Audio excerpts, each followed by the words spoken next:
Whether you're a PMO who works in a large organization where you have an annual plan every year on how you're going to improve, or whether you're a contractor or a consultant who understands that they need to invest in themselves and need to progress in order to keep maintaining a high level of performance and to keep exceeding your own performance, it's really important to keep an eye on what areas you can get better at. With that in mind, I had a conversation with Lindsay Scott from the House of PMO where I asked her, what do PMOs need to get better at this year?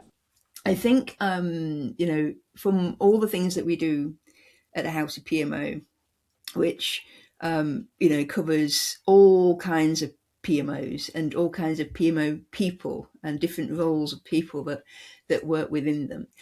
I would say that when we look at, the first thing people probably jump on straight away would be getting better at reporting and dashboards and beautiful like Power BI type things and all this kind of stuff. And it's like, wait, hold on a minute.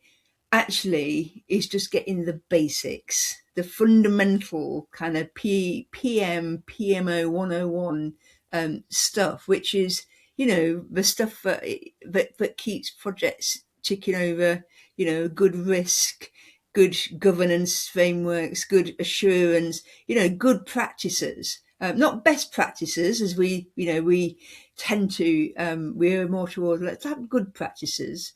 And actually, it's just some of the basics. It's the foundational stuff, and I think we sometimes get our head turned by, oh, what's the new shiny thing that we need to be on? And I think, well, actually, regardless of the type of PMO you're working in, the kind of whatever role that you're performing, is just doing those basics and doing them well. And if I had to say anything from an individual point of view, is actually getting better at, you can be competent at what you're doing, but you want to be striving to do a little bit extra and just go a little bit beyond. And if that means that, it might be, that you're lacking in confidence around maybe fronting up and challenging project managers on some of their information, or if you're, a leader of PMOs that, you don't spend as much time thinking about your own team's capability, that actually I'm going to do, a little bit more focus on that. Sometimes it is the basics. And so whether it's for 2026 or beyond, because I think, get the basics right, get people happy and confident in their roles, and then that's when we can push on. And that's when we'll be ready for any of this other stuff that's circling around the whole kind of PMO space, which I'm sure we'll talk about. But I think if we've got those in place, we feel good, foundations are there, we should be ready to tackle anything. I talked with Lindsay a little bit about the AI agents that I've been working on recently, and yes, there'll almost certainly be a video about that coming out in the future. But I also talked a little bit about how I'd been looking at different job specs, different job roles that have been advertised, and I'd seen a number that I thought I was well suited for. But there was one in particular that really stood out, but it called for a greater level of expertise on Power BI than I possess. And it occurred to me there are a number of other skill sets out there, just like Power BI, where you can't just pick it up in a weekend, and maybe you do need to go out of your comfort zone a little bit and try to get a little bit closer to these tools during the course of your working week. So I asked Lindsay, what other skill sets are there out there that PMOs should really be paying a closer attention to?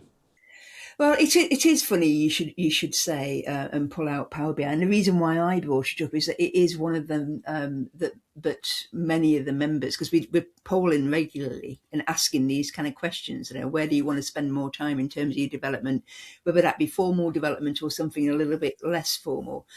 Things like Power BI, the visualizations of data, data kind of storytelling, pulling insights from data, doing some advanced analytic type stuff, looking at predictive analytics, looking at how AI and the different types of Gen AI can be used against not only just the data, but the kind of reporting and insights that PMO people are doing.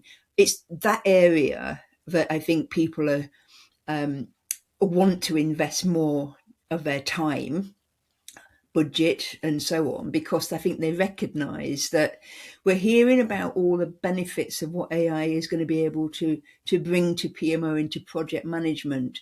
But there are some baby steps, which is about the data. And I think people are, hesitant to. It's the basics. It's the data literacy. It's the having data that's clean and usable before we can push on to do amazing things with it. So I would definitely, for a lot of PMO people, certainly at the PMO analyst level, the people that roll up their sleeves and get on with the job.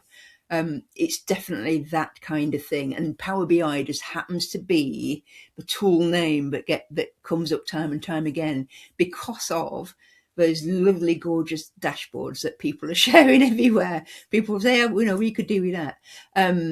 So yeah, I would say it's definitely that on the analytical side of the job in terms of the skill set that people are thinking about for, now and in the immediate future. You get a lot of people asking about PMO maturity and whether, we can assess the PMO and its maturity, which has always been an interesting one for us. And interesting, we've got sessions at the PMO conference and PMO Learn that also goes hand in hand with those, where actually is that the right question? And we should really be thinking about maturity of project management in our organisation. Because time and time again, we say, well, your PMO could be the most mature PMO in the world ever. But if it's in an organisation where elements of the project management are not as mature, what's the point? Who's the winner? What does it bring to the organisation? So there's still that conversation's been going on for 20 years. It's almost like we want to be able to prove to our organisation that our PMO is mature. And I think bringing that conversation into 2026, actually, I think what's happened over the last 4 or 5 years or so is that's turned to, does our organisation value what it is that we do? So it's less about whether your PMO is mature, it's more about, is it adding value?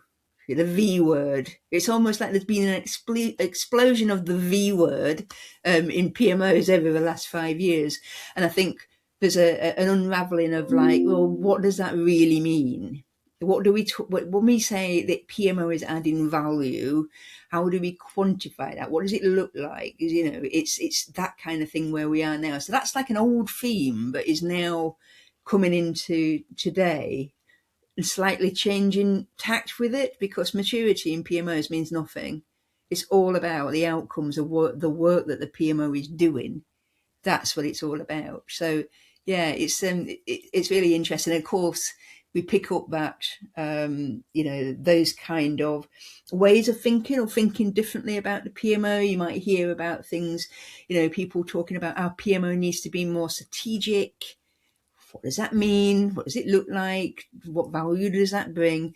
So those are the kind of conversations that they are maturing in the whole PMO world anyway. So what might have been cropping up as a challenge or a problem 20 years ago, we have moved on quite considerably in terms of a discussion and the debate and the conversation around that. And also what's popped out of that is actually PMO practitioners going out there and testing and using this stuff and seeing what works for their organisation. So yeah, and when I say other things that are forefront of people's minds apart from the AI and the data stuff, is things like the portfolio management type PMOs, that kind of stuff. So prioritizing projects, making sure that we've got capability within the organisation to deliver, resource management at that enterprise level, all of those kind of things. But having said that, was also the basics. So the good old, the stuff that the PMO administrator, the PMO analysts, that are doing that good stuff around project and program level and working with project managers to make sure that their projects remain on track and that decisions are being made at the right time. So that's the bread and butter. It's just that we get new people that come into the field. You know, it's like a conveyor belt of any career. You know, when we started, we were all young and oh, we can change the world. And we get older, and they've got the young ones coming in, and you know, the whole PMO community is such a lovely one, really, because I've always thought that PMO people are a lot more open. I think it's just the nature of the role that they do. If you think about where they sit in an organisation and how many people they tend to know, you know, quite social butterflies a lot of the time. Some of them can be, most of them should be, you know, fingers in many pies in the organisation. And I think generally that has always lent itself to be that we're quite curious. So when you get a group of PMO people in a room together, like at a conference or, you know, any like kind of House of PMO event, we're right in there. We're asking like, oh, have you tried that? And what happened when you did that? And, you know, what are some of the things that, you know, we could take away from that? Or what would you advise that I do? And everybody's really, really quite open about that kind of stuff. It's like we're all in the struggle together. I always try to attend the PMO conference in London every summer, and I think I've only missed one in the last 4 years. So if you find yourself at a PMO conference in London, there's a good chance you might find me wandering around there. I asked Lindsay about the back-to-back events of PMO Learn and the PMO conference that take place every year in London and Edinburgh, and what this offers to PMOs. Yeah, yeah, yeah. So the conference itself, annually in London, it's always in June. We always like to think we're going to get beautiful weather, and lovely. This year it coincides with the World Cup. Hooray! Um, and yeah, and what we tend to do is before the conference day itself, we have something called PMO Learn. Now, what we're trying to do is it's interesting. There's formal training courses that people can do, and it's not that many around PMO specifically. And you're never going to get a training course that gets really into particular bits of PMOs that might be troubling or challenging at a certain time, because it's like it just wouldn't exist. So what we've been able to do with PMO Learn is like, I wonder what would happen if you put 120 PMO people in one room, a massive training room, and you had four teachers or four tutors that do four different sessions that are right on the nail in terms of this is a problem right now in terms of PMOs. And we know it's a problem because the House of PMO has got the members that are all chitty chatting about oh yeah, this is a problem for me. So we work out that there's four main things that need to be covered off, and we do it in one day, the day before the conference. So, and if you can imagine like a massive training room with like round tables and then like six people on each, and they've got to, you know, they're doing the training and then they're doing a breakout bit. So they're there all working together on the table and stuff. It's like those good old days when you used to go on a formal training course and it wasn't done on Zoom. It was actually done in a classroom. That's what it's like, and people love it because it's yeah, it's just about being in the same room as other people. You know, you can't beat it. And I know there'll be certain generations that are actually were quite happy being behind my home PC doing my training. But for some people, you can't beat being in the same room and being able to ask questions and, you know, have a drink with somebody and, you know, all of that. So yeah, so that's what we tend to do that in London, and Edinburgh later on in the year as well. So yes, we're all for it. More face to face things, which yeah, which the House of PMO does sporadically through the year as well. We do like evening sessions and stuff like that. So yeah, I mean it's fantastic to, you know, that people will come out, support that kind of activity. But we record everything as well. So people that can't come to these things, we do record them. So all of this learning, it's really interesting. It's what we've now, somebody coined it. One of the corporate members coined it. It says a way that we managed to get the corporate membership and the way that they've sold it to HR is of course, this is social learning. And and for PMOs, I think it's bang on because I think they're very sociable people. So yeah,